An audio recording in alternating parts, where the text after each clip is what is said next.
Our next story just goes to show that no matter your background, if you want to grow your own food, all it takes is a little research and a little patience. One group is using the downtime at their job to take up farming by trading in their fire hose for a watering hose. At first glance, it looks like your typical fire station. Shiny red trucks, coats neatly hung, the safety equipment at the ready, a vegetable garden.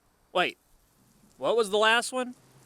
We have about maybe a dozen or so tomato plants and about 6 pepper plants, banana peppers, 1 hot jalapeno. Earlier this year, the firefighters at Tupelo Station number 3 had a plan to build camaraderie and eat fresh. So they decided to take matters into their own hands by putting those hands in the dirt. And we were looking for fresh produce to cook and eat. Well, we couldn't find it. We didn't have time to go to the local farmer's market.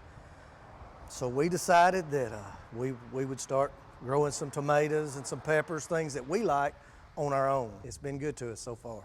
Captain Bridges and the guys on his shift have taken the lead with the gardening project, but 6 other firefighters on the remaining shifts pitch in too with watering and weed control.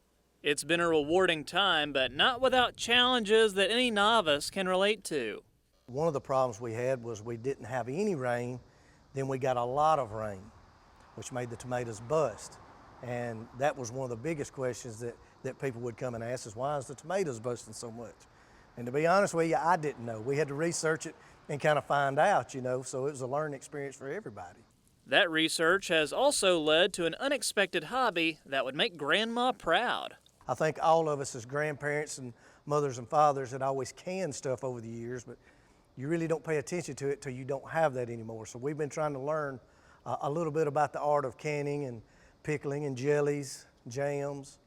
We've narrowed it down to a small thing where we're learning and can put stuff together. So actually that process of it I've liked more than any of it. Tupelo has 7 fire stations, and the garden at number 3 is the only one in town. People around the community have begun to take notice. This particular side of town, a lot of people have lived here all their lives, generations. We have people come by, they look at our garden, they ask us about our garden. We're in the grocery store and in different places like that. As long as I've been here, we've had a group of men that play dominoes here on occasion.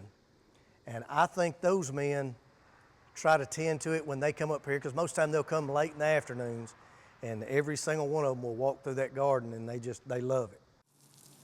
And while they're becoming gardening gurus, the guys hope the only fire they'll be fighting will come from eating too many jalapenos. I know one of the guys on the other shift, there's not a lot of jalapeno eaters, especially hot ones, but he loves them. I mean, he absolutely loves them. And he puts a hurting on them. That was a really fun story. The guys also told me that they're hoping to have lots of fresh veggies canned just in time for Thanksgiving and Christmas. Lots of veggies for the holidays. They want to have enough to share with the other fire stations around town.